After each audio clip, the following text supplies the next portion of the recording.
السلام علیکم۔ چلیں میں تھوڑا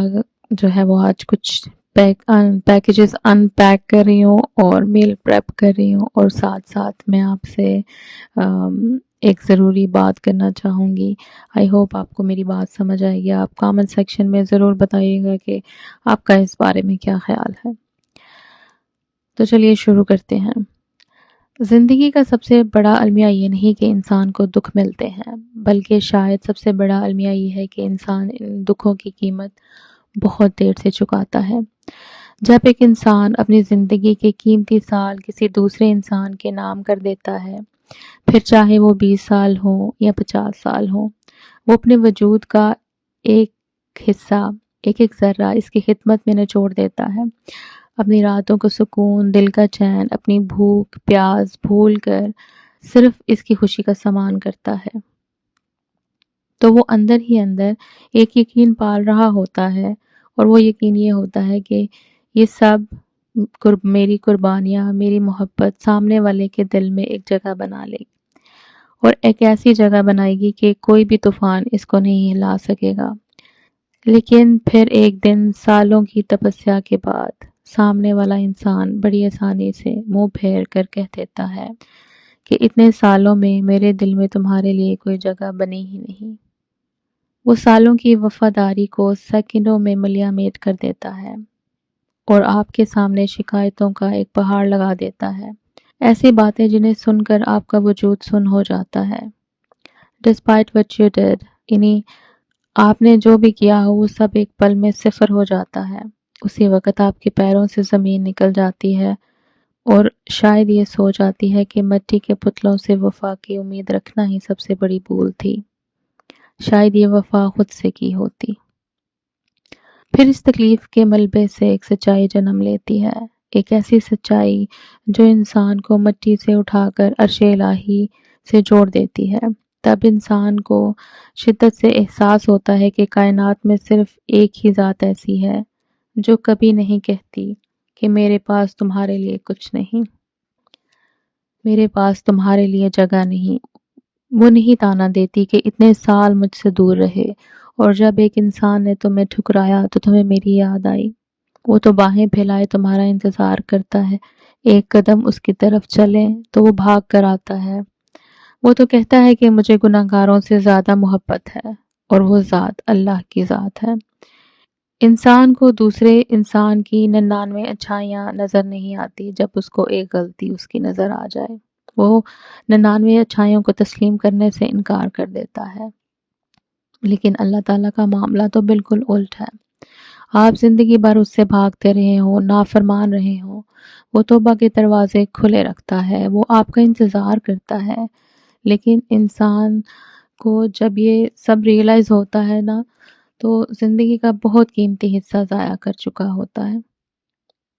بے وفا دنیا پہ۔ پھر یہ احساس جنم لیتا ہے کہ کاش یہ احساس پہلے ہو جاتا،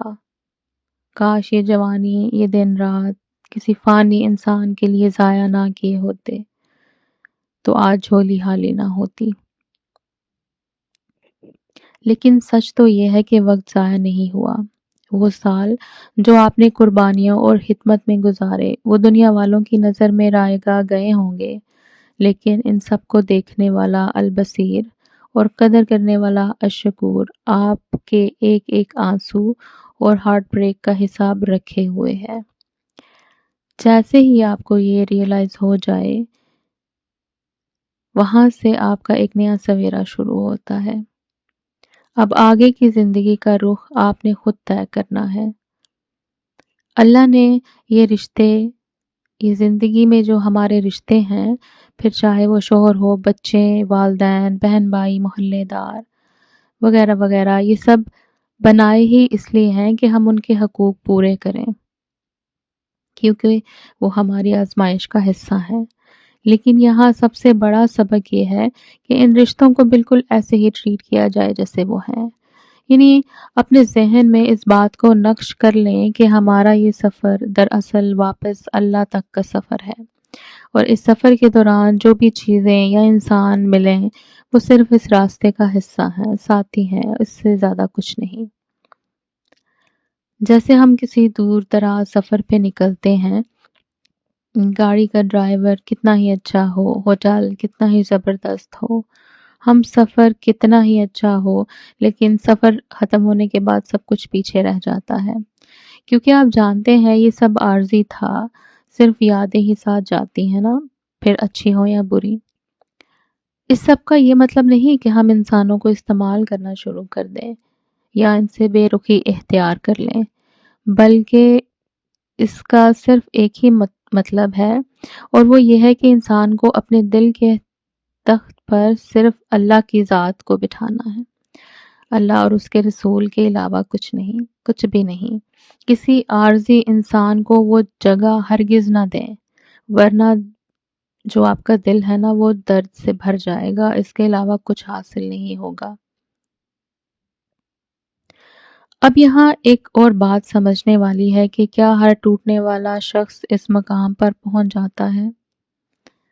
کہ جہاں اسے یہ ریئلائز ہو جائے؟ نہیں، میرا نہیں خیال کہ ایسا ہوتا ہے، کیونکہ ہماری نفسیات اتنی کمزور ہے کہ ہم ایک انسان سے دھوکہ کھانے کے بعد زخموں سے چور ہو کر ایک اور مسیحا جو ڈھونڈتے ہیں نا، وہ ایک دوسرے انسان کا وجود ہوتا ہے، اس کے کندھوں سے سر لگا کے روتے ہیں، اس کی گود میں سر رکھ کے اسے پہلے کی کہانیاں سناتے ہیں، اس کی برائیاں کرتے ہیں، اپنے دل کا غبار نکالتے ہیں، اور یہ فرض کر لیتے ہیں کہ یہ نیا انسان اس وقت ہم سے زیادہ ہمدردی کر رہا ہے تو شاید اس سے زیادہ محبت ہوگی، یہ ہم سے سچی محبت کرے گا، لیکن ایسا کچھ نہیں ہوتا، وہ سب کچھ صرف وقتی ہوتا ہے، وہ انسان بھی شاید کہیں نہ کہیں آپ کو استعمال کرنے کے لیے ہی بیٹھا ہے۔ انسان ایک ایسا جانور ہے، یہ شاید ازل سے ہی اس بیماری میں مبتلا ہے، مٹی کے بتوں کو چھوڑ دیں، توڑ دیں ایک ہی بار میں اور آزاد ہو جائیں، اپنے آپ کو خود آزاد کریں۔ معاشرے میں بہت کم ایسے لوگ ہوتے ہیں جو خود کو آگے کی اذیت سے بچا لیتے ہیں، اور وہ شاید کچھ چنے ہوئے لوگ ہوتے ہیں، تو آپ دعا کریں کہ اللہ تعالیٰ آپ کو ان چنے ہوئے لوگوں میں شامل کر لے، جنہیں اللہ تعالیٰ انسانوں کی بھیڑ سے نکال کر الگ کر کے خود سے قریب کر لیتا ہے، کیونکہ انسان کو انسان کی بالکل قدر نہیں، وہ صرف خود سے محبت کرتا ہے۔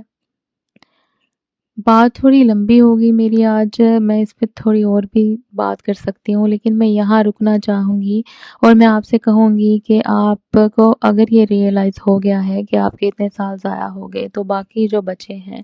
اب چاہے وہ 1 سال اور زندگی کا ہے، ایک لمحہ ہے، یا 50 اور سال ہے، بخدا میں اللہ کے لیے آپ کو کہتی ہوں کہ اس کو ضائع نہ کریں، آپ کو اللہ کا واسطہ ان سالوں کو ضائع نہ کریں، اللہ تعالیٰ کی طرف لوٹ آئیں، وہ آپ کا اصل قدردان ہے، وہ آپ کا منتظر ہے، چلے جائیں، وہ کچھ نہیں کہے گا، ڈانٹے گا بھی نہیں، وہ تو رب ہے نا بندیا، چلا جا۔